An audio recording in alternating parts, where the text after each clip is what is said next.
The Soweto Uprising. The events of 16 June 1976. From as early as 1953, the Bantu Education Act was enforced by the National Party in line with its apartheid objectives. As tensions and protests by the ANC and PAC rose in the 1960s, so did the dissatisfaction with inferior education in Bantu schools. In late 1974, the Minister of Bantu Education, J.G. Erasmus, announced that all teaching and instruction in black schools countrywide would be 50% Afrikaans and 50% English. Despite reservations and criticism from various political and teaching bodies, the policy was enforced from January 1975.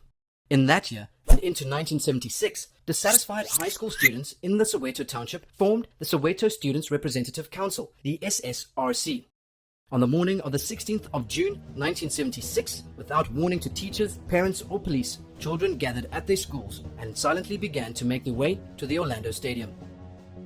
The intention was to protest mandatory Afrikaans in black schools. It is estimated that there were up to 20,000 students in total.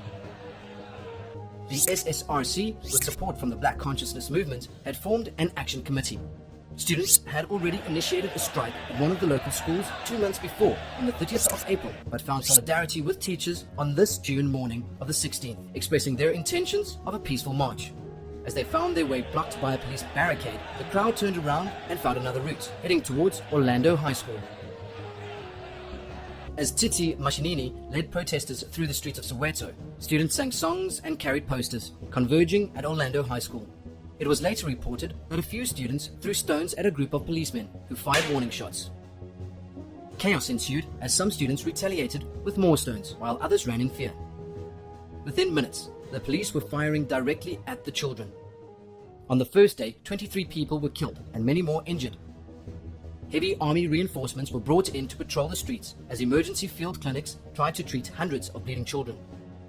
The amount of fatalities is difficult to know for sure, as the government initially reported only 23 deaths, while later estimates were anywhere from 176 people to 700. There were over 1,000 injuries. The shooting deaths of school children shocked black and white South Africans alike. Strikes, protests and marches rocked the country as the apartheid government continued to lose support locally and internationally. Need more help? Subscribe to our channel or dive into our expert textbooks and get that learning edge.